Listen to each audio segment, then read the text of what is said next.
Many North Korean defectors who have managed to escape by traveling through China consider their mysterious home country a haunting place. Some particular locations in North Korea hold significant importance for those who know about them, due to their propagandistic nature and strange history. In this video, we will explore some of the most mysterious ones. Stay with me until the end of this video, and if you enjoy it, please show your support by giving this video a like and helping the channel grow. Let's start our journey into this mysterious country. The Mangyongdae Funfair in North Korea is a rundown and peculiar amusement park built almost entirely to deceive and create false impressions for its visitors.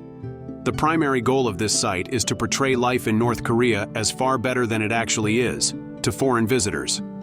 This 70-hectare park, located in the Mangyongdae district, about 12 kilometers from Pyongyang, the capital of North Korea, features various attractions similar to other amusement parks, such as a wading pool and a fun fair with a roller coaster, merry-go-round, and a rideable mini railway. Reports suggest that the roller coaster, due to a lack of maintenance, is in a highly dangerous state, but is still operational in its current condition. It's said that almost no ordinary North Korean citizens use this park. The few North Koreans who do get to visit the park are usually brought in by buses in groups when foreigners, particularly journalists, are touring the site. Meanwhile, foreign visitors are kept on tour buses until a sufficient number of locals are brought into the park to make it look alive. Additionally, foreign visitors are given priority when using the rides to allow North Korea to showcase its hospitality and the supposed happiness of its people. The park is generally so empty and in such poor condition that even Kim Jong-un harshly criticized it during his visit in 2012. He subsequently charged director of the General Political Bureau to renovate the park based on standards of the military first or Songun ideology, emphasizing the display of military strength and national pride. However, no announcements or evidence of efforts to improve the park's condition have been made since then.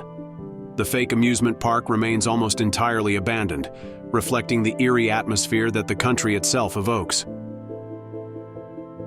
A foreigner looking across the border between North and South Korea might be deceived into thinking that the village of Kijong-dong is a lively, ordinary town with all the facilities of a functioning community. However, zooming in on the village with its uniform houses and blue rooftops reveals a chilling truth. This village, located in the demilitarized zone between the two Koreas, is known as the Propaganda Village. It's completely uninhabited and was constructed to attract potential defectors from South Korea.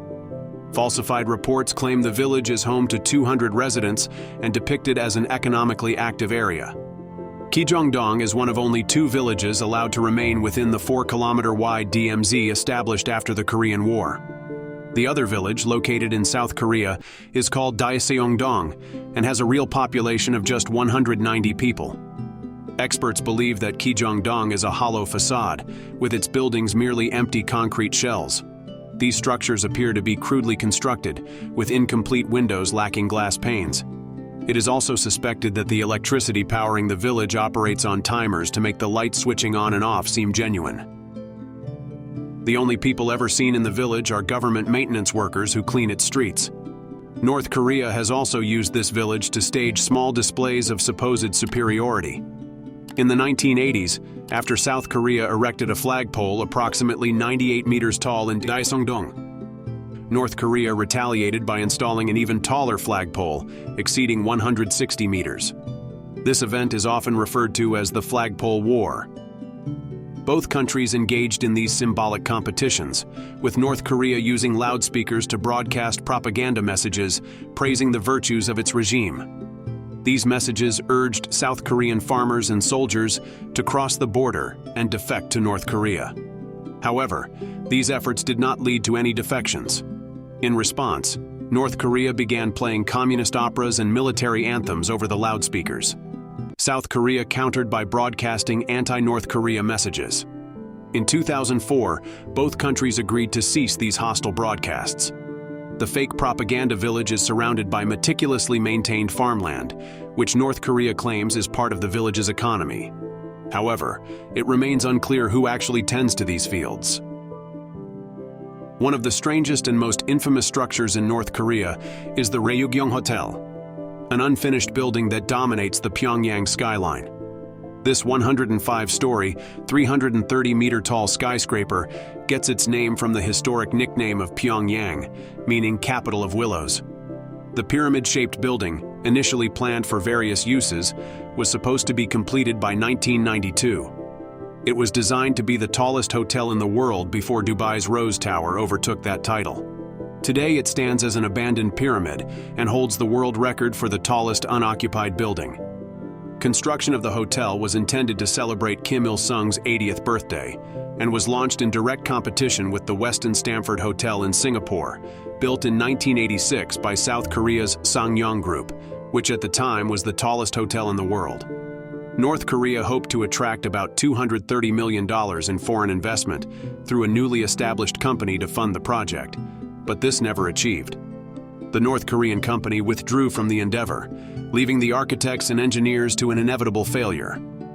In 1992, construction was halted due to the economic crisis following the collapse of the Soviet Union, a key ally and trading partner.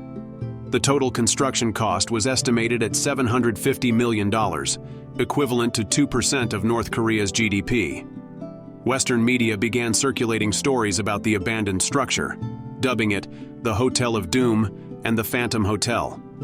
A rusted, unused crane at the top remains a constant reminder of this failure.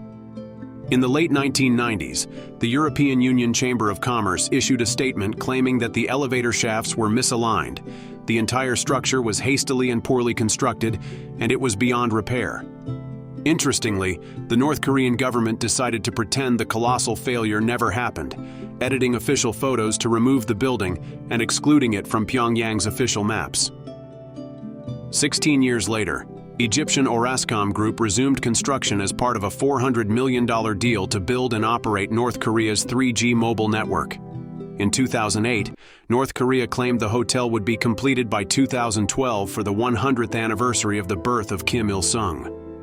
When it was announced in July 2011 that the building's exterior was finished, the world was surprised by the apparent progress. However, photos released by Koryo Tours in 2012 revealed an interior that was completely unfinished, with no signs of furnishings or usable facilities. In 2013, the hotel was handed over to Kempinski Hotels, which planned to open it the same year. However, in March 2013, Kempinski withdrew from the project, canceling the partnership.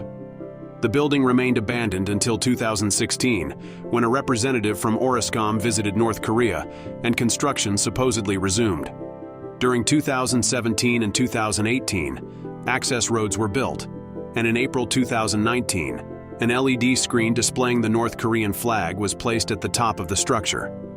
Later in July, one side of the building was enhanced for a massive LED screen to showing North Korean film clips and animations.